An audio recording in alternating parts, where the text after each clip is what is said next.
Delighted to be joined by the belt collector himself, the man in professional wrestling right now. I don't know how I could build this man better than he's performing, but I just tried. Kenny Omega, AEW champion, how are you doing?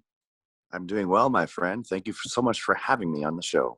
No, thank you. If I get the audience of Kenny Omega just like those school kids did on Wednesday, how lucky am I, Kenny? I mean, perhaps I will read a passage out of the Young Bucks book today as well. We'll see how things go. That was awesome. I did love that. I must say. I mean, first of all, man, let's get talking about what is upcoming for you, because we could start in a myriad of places. You've been a busy boy, but let's talk about it. Exploding Barbwire match. That is a choice. Presumably, if I was riffing, Kenny, I would think that you wanted to beat a violent man at his own game. Is that the thinking here? So, I mean, that's absolutely correct. You know, before we went into this whole thing with Jon Moxley, you want to bring out the best, not only your opponent, but out of yourself. And the whole name of the game for me when AEW started was I wanted to shoulder some new challenges. And whether it be my tasks inside the ring or outside the ring, I wanted to take on a whole bunch of new projects. And Jon Moxley is someone who challenges me in exactly that kind of way. I never thought I'd be doing what I'm doing right now. I never thought that I would have done what I did on the first Full Gear pay-per-view. But Moxley challenges me, and he sort of inspires me to bring that part out of me that I never knew that I had. And for me, it's exciting. I'm not very violent or physical, really. I'm a sportsman. I'm a competitor. But to be able to challenge myself in something a little more violent than what I'm used to is there's something exciting to it. Something gets my blood boiling, and it allows me to explore other avenues in professional wrestling that I never would have had a chance to otherwise. So it's real exciting for me. Yeah. Have you seen that Terry Funk has wished you well in this match? I didn't see that. My goodness. Oh, that's fantastic. I know there are a lot of war veterans of this very match. And of course, AEW is going to go about it in its own kind of unique way. But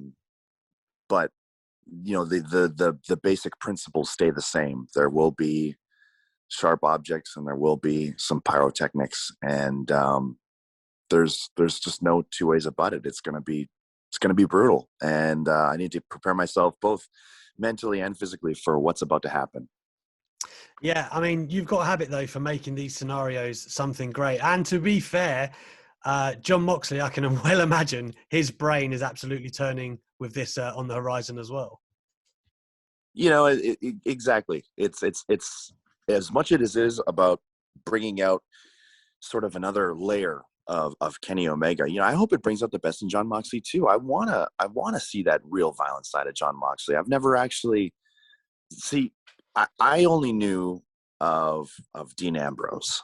So I've only seen what they showed me on their TV programming. I don't know about the CZW Jon Moxley. I don't really know that stuff. And I got a little bit of a taste of it at Full Gear about how his mind works and about what he's willing to put himself through.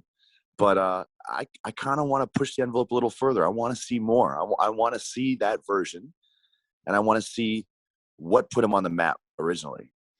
And I want to see if I can keep up with that. Absolutely. And for fans in the UK, you can get that on Fight, AEW Revolution coming here. I always get this wrong because it's March 7th, but because it's like 1 a.m., it's actually March 8th for us. Oh, it is for you guys. Yeah, okay, yeah. So just want to make sure I get that right. But there you go, guys. Make sure you check that out on Fight. Kenny, I want to talk to you about the Joshis killing it in the first half of unbelievable. Man, how good was that? I'm full transparency here. I know journalism bias is a thing. I'm a big Yuka Sakazaki fan. I love Yuka. She's so welcome good. To the club, my friend. You know, Yeah. I try to watch, and I tried to watch just as much Joshi as I could when I was, you know, staying in Japan over the decade that I was there in the country. I've said in multiple interviews, you know, I really do credit the Joshi for bringing my love back to professional wrestling when I was sort of in a drought for finding things that made me feel something. So to be able to not only have some of the athletes involved in the tournament that were during that time period of having those killer matches, like, Emi Sakura, Aja Kong, and Ryo Mizunami. We've got some of the new up and comers too, like you said, like the Sakazakis, like the Maki Itos, that clearly, have a real bright future in the world of professional wrestling. They're going about things the right way, and every time you see them, they're adding something to their arsenal. They're improving. For me, on AEW, I was, and I'd seen it on TJPW. I can't lie, but it was awesome for me to see, Yuka Sakazaki to premiere her, her Firebird Splash off the Magical Girl Splash. So, I mean, it's like just to give these women an opportunity, and for them to not only answer the call, but just to over deliver. I've never, and of course, they're representing AEW, so I guess there's perhaps a little bit of bias, but for me to watch that live stream on Monday, and just kind of be able to take it all in as everyone else had been taking it in live, I had just a smile on my face from ear to ear, and I enjoyed every last minute of it. Every match had something unique to offer, and I couldn't have been more proud of them. And couldn't have been more proud of Hikaru Shida, actually, who really, really went the extra mile, and she put it all together herself in Japan. These things just don't turn up out of thin air. She really wanted to feature the women wrestlers more. She wanted to feature the girls that were stuck in Japan, and feature some of the women that she had worked with while she was doing freelance work. And, so we got some of the other freelancers, like Veni, for example. She wrestles in Japan as Asuka. And Veni absolutely killed it against Emi Sakura. Just an incredible, incredible match, and gave people a taste of just what they are missing out on, what is actually going out in the world. It's unfortunate you can't see all the best stuff all the time every week, but I felt extremely proud to be able to host something as a way for people to see what actually goes on, in that world of Joshi, and how our athletes are doing as well. Yeah, and you just said it yourself. Veni, Emi Sakura, a lot of people felt like that was kind of match of the night. Maki Ito, a lot of people were kind of disappointed. Obviously, someone has to lose, but they want to see more of her. I don't want to put you in a position. Yeah, exactly. I don't want to put you in a position here, man. But can people look forward to seeing more of these women? Is this not going to be the last outing for a Maki Ito or of any people like that on your radar? All I can say is, in this world climate that we have right now, it's a very trying time. It's very difficult to make any real promises. I don't want people to hold their breath, but if I had my way, and if I could manipulate sort of global travel schedules the way that I wanted to, I think it would probably be a safe bet to say that you're going to see more than one of these women back on AEW television. And that is definitely always going to be my first interest, is getting these girls featured, and getting more feature time for our athletes. So I'm just so happy that the tournament is opening a lot of people's eyes. I'm hoping that, the people that make the decisions, the people that decide, because everyone's got a choice. You don't have to watch anything. But for people to set aside the time and make the choice to watch that Monday casting, and leave your positive or negative or criticism or whatever, but leave any kind of feedback. This is all stuff that helps us to move to a positive direction. And again, to see that most of the feedback was overwhelmingly positive, and then the girls are just killing it on the TV show as well. I mean, Thunder Rosa Layla Hirsch in round one, Riho Serena Deeb, you talk about one thing that I love about this tournament is I feel like now that we've got a little bit of time to have these matches, these women are really showing that there's no, good matches for a female wrestler, or good matches comparatively to male wrestling, or, the female wrestlers compared to what the male wrestlers do, or tag team wrestling.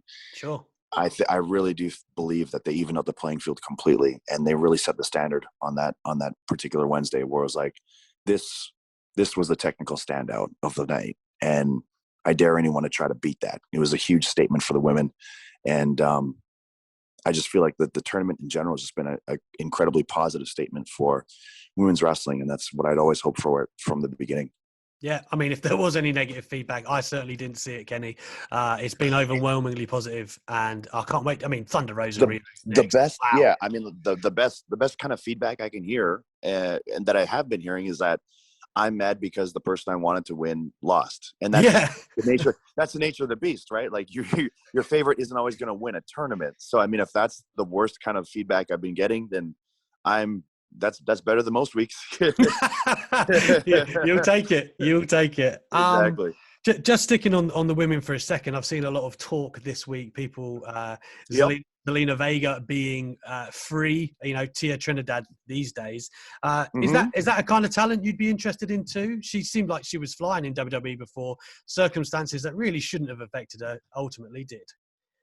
Yeah, that's really a shame. When you see situations like that, because it should usually, in a perfect world, always be about the wrestling, right? It's the job is wrestling. You wish that you could be judged and critiqued based on your wrestling ability alone and what you produce in the ring. But, it is a business, so many things affect someone's job status. But, you're talking about, other athletes that have, recently become sort of free agents. And we've got a huge roster, as and it's everyone's kind of competing for very limited time slots. So if you can offer something very unique, and you can offer it in a very, no pun intended, but elite way, of course we have an interest in you. Like, I mean, that just goes without saying. We have no bias, or we're not favoritizing anybody. It was always about just trying to amass the best collection of team players that we could find. And we've been so lucky where everyone's kind of been focused together, and it's always, how can we make this division better? It never was about how can I make myself better? How can I stand out amongst the pack? No one has really been a prima donna in that sense. It really is sort of a team battle, a team war for us, where we are just trying to prove to the world that what we deserve more time, we deserve the focus, and we deserve everything that, the other part of the roster and divisions have been getting. So again, I feel that this tournament has been one of the most positive things to ever happen to us. And I just really want to close it out in the best way possible. And hopefully it ends with a great title match as well. Now we've got to talk about you being the champ, because it has been, I'm not going to, I don't think this is too strong a word, but revolutionary in the way you've connected these brands. And, we saw an AEW the other week that had talent from Impact, NWA, and New Japan. Like, it's a kind of a new era for a lot of fans in this day. Yeah. I have to ask this question, right? Kota Ibushi is the champ in Japan. I think I might know what this question is, but go ahead. You wonder where I'm going. People would go mad for it now that the forbidden door seems to be open. So Tony Khan says. Easy for me to say. Yourself and Kota, the two champs. You are the belt collector. Can we get people excited? Is there a remote possibility, Kenny, that something like that could happen down the line? So, I mean, you talk about the forbidden door, and you talk about it being open. People have said it's been kicked open. It's been blown open. The way I look at it as, you see this gigantic door in the distance, and I feel like it's open to crack. You can see the light shining through, the heavenly light. So, a couple things slip through the cracks. You know what I mean? We might get a guy here and there sneaking in from one side to another, but it's not going to be a full out talent exchange where it's going to be a free for all going both ways. Not because the talent doesn't want to do it. Everybody wants to do it. It's almost like, how do you, between three major companies, how do you even have a show that can encompass all of that talent and make all those dream matches become a reality? Back when, there was the, let me think, what was it called? I think it was called All Together. Right. where it was, Noah, New Japan, All Japan. And they did, I think it was like a 5-hour super show. And I mean, even like Tokyo Domes and WrestleManias in the past too have been 7 hours. There's been ones that have been 9 hours. Just not realistic. However, I don't want to not say that these things aren't going to happen or will happen. But I will say that one of the major obstacles and hurdles is that all companies involved have travel schedules, and the major hurdle on the one side, if things were to happen over in Japan, is that there is the mandatory 2-week quarantine when you can't do anything. So when an athlete comes here, we're a little bit more lenient in America, as you've probably seen in the news feed. And but when they go back to their home country, there's still that mandatory quarantine. There's no way around it. And that just becomes a nuisance and a hassle for someone who has a touring schedule like New Japan. And for places like Impact, who when they film their TV, they must be there for their TV because they're knocking out 3 to 6 weeks per taping. And for us, we're kind of contractually bound to making sure that we have a weekly television show that goes live on TNT.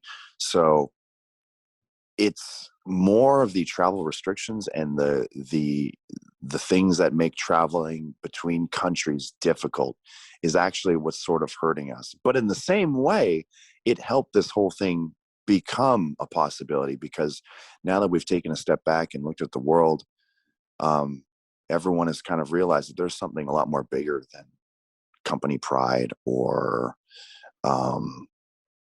competing with everyone else around you and trying to make yourself the number one brand. It's about the fans first and foremost, and about making people happy, and about just making pro wrestling exciting again, and making more of a positive atmosphere, because we're lucky we can actually be one of the very few live sport-like events that might be able to have a yearly schedule.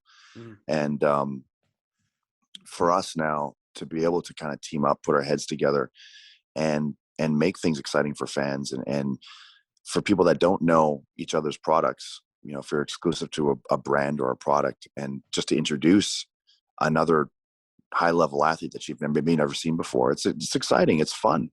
So I'm super happy that people were able to see people like Kenta. I'm very happy for people who maybe didn't know the Good Brothers to see someone like the Good Brothers, someone who didn't know just how good someone like Don Callis was, to be able to see that and see it, week by week. It's going to be a very exciting time in professional wrestling. And we sort of made lemonades out of lemons because of the COVID era. And now that we've sort of all huddled together and realized that maybe this is best for our fans, because a lot of fan bases do watch everything. It's almost like now what caused us to come together is now what's stopping us from taking another step forward. And that's just that's just a shame. In like the news today, timely, I guess, WWE shot down Kairi Sane going back to Stardom for the anniversary show, which I think a lot of people looked at like, that's kind of disappointing when you see what's going on with you guys and how open-minded and progressive that is, and then something like that. And then Triple H has said before, we're open for business, whatnot. As from what I understand, yourself and the Young Bucks have spoken to him in the past. Do you think maybe it's a case that one day down the road, when maybe he has more power, that things might be different? So the way I like to look at it is that there's two perspectives, and there's the perspective from the boys and the wrestlers, the people that don't really have to they don't have to take the business calls, they don't have to go to the marketing meetings, and they're all for being able to work with new and exciting talent, and with a lot of people that are their friends. So all the boys are completely 100,000% up for it. However, wrestling isn't just wrestling. It's also a business, and a lot of people live and die by how the business is going for said promotion. So it's difficult for a company to, after weighing out the pros and cons of a possible talent exchange or an amalgamation or a trade or, a company versus company situation, Mm-hmm. it's all you can do is take a very educated guess as to how you're going to come out of that. Are you going to come out of that looking stronger? Are you going to come out of that losing money, losing prestige, losing value? And I understand that there's a fear to that. And to me, I always feel that if the fans win, and even if your company wins via a fraction of a percent, look, that's a victory you never had going into a talent exchange, going into working with someone else. Who cares if a company, let's say another company ends up looking better? Maybe they get an extra little bit of profit out of it. Maybe their 5% increase beat out your 2% increase. That's just 2 victories. There's no loser in that battle. And if the fans are more happy and they seem more excited to watch your next, weekly television show or next pay-per-view, I see that just being the start of many other victories to come, because now not only have you made a new fan or you've rejuvenated an old fan into being more excited for your product. Yeah, that makes a total amount of sense to me. I guess we can only say, I just wondered from you actually speaking to Triple H what you thought his outlook was. But I mean, sure, I guess we can't I really can definitely know. speak to that. People change from day to day. You know what I mean? You could have a bad day and completely change your mind on a topic. However, when I did speak at length with Triple H, it really felt like he understood a lot of my thought process, and that not only was I looking to unite and sort of unify the world of professional wrestling, but no, he definitely got it. But the thing is, I also understand their side of things too. There's no right or wrong way anymore in wrestling. It's just, I just think if to me, is the outlook that I take on everything is just if we can make the fans enjoy what we do more, like that's the right way. But I do try to get into the heads and see things from a different viewpoint, where I'm not a suit in a business meeting. I'm not punching a clock, and I don't have to look at the numbers and crunch, the data that goes from day to day, month to month. I'm just a performer. And, I kind of do have my hand in a little bit of these types of things, but I still find myself worrying about the quality of the show and making our fan and consumer happy. And I think Triple H is still, being one of the boys for the better part of his career, I'm sure that a big part of what he, how he runs his business and how he looks at, WWE and NXT and all those things that he has a finger in. I really do think that he does it for the sake of the fans as well, which is why when he does say things like, we are open for business, I do think that if there's a situation which could maybe eliminate some of the worries and fears from the other people that have a say in making these types of things happen, I do see it being a reality. But again, for us with Impact, with New Japan, it took for a global pandemic for this to actually happen. Sure. So who knows what it would take for it to happen on their end. But as long as they know that, at least in the AEW side, they've got more than one EVP looking to make this a better and brighter place for every wrestling fan, young or old, and possibly the disenfranchised wrestling fan, the fan that used to be a fan but isn't one anymore. We want to make this a fun thing for everyone, and if that includes working with literally everyone, which I think would make everyone happy, then I'm all for it. And I would lobby very hard for it and fight tooth and nail to make it happen. But again, the wrestlers aren't usually the ones that make those big types of decisions. Absolutely. I know we're approaching the finish line here, and thank you very much for your time, Kenny. You bet. Just want to sneak a couple in if that's okay with you. The AEW game, man, I'm excited. I know you're a Wow. big gamer. I've watched you slay people with Bruins to pick up dubs in Warzone. I've seen it. It was awesome, by the way. That was. You skipped over a train. You finished the bloke. It was great. Anyway, I'm going to say this about the game. You said it was in early development from the bits absolutely. that we saw, but the people you had on board got me really excited. So, from what you know of this, is there any kind of update you can speak to? You know, the direction it's headed in, or just how excited you are about it, man? No, I'm really excited. Look, we have we're always in contact almost every day with our teams at Ukes. I'm always in contact with Gaeta-san as well, and I feel like we got a really good chemistry and dynamic with one another.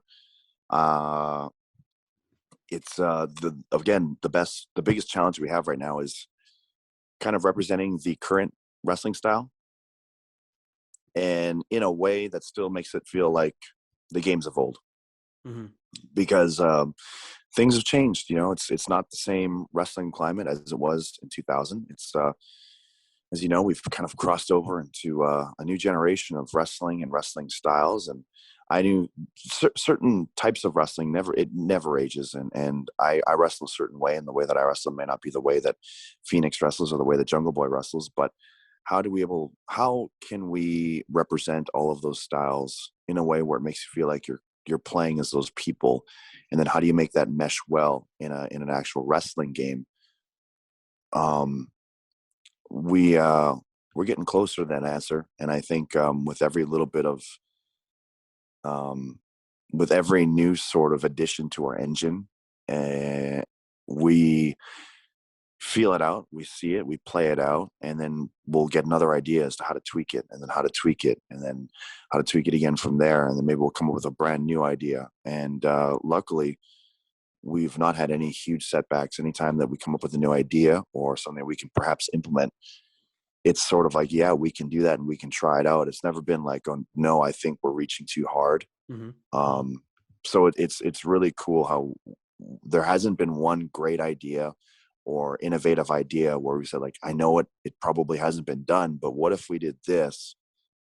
And my biggest fear when I feel like I have a good idea and I know it hasn't been in a wrestling game before, and then I say it, is that they go, no, that's going to be too difficult. But every time that I've suggested something, or maybe Gaeta's suggested something, it's always kind of been like, you know what, I think we can do it and we'll try it. And sometimes it doesn't work out. You know what I mean? Sometimes I see it in a game, I'm like, maybe not.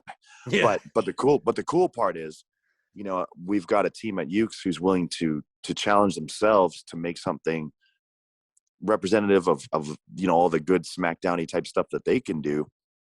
And then Gaeta's there to add his flavor to it as to how he would have made, you know, a newer Aki styled game.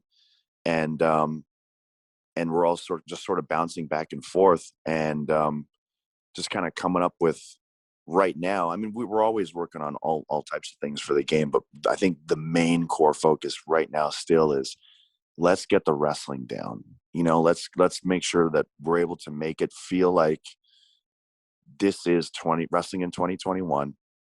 But it still feels like, you know, No Mercy, but it still can be fun, not only for the wrestling fan, but the casual player that's just looking to pick up a controller and drop his friends on his head. You know what I mean? Yeah, of course I know, yeah. Man. Yeah, I'm very excited. How long do you think away roughly? Are we talking years here? I wouldn't say years plural. I would say in a perfect world, you know, give it about a year's time. Awesome. Again, we're working really hard, and we're lucky to have two teams, you know, one in America, one in Japan, working on this almost around the clock. And we do know that time is of the essence, and that we can't just let this thing sit around forever, and people want a game like yesterday.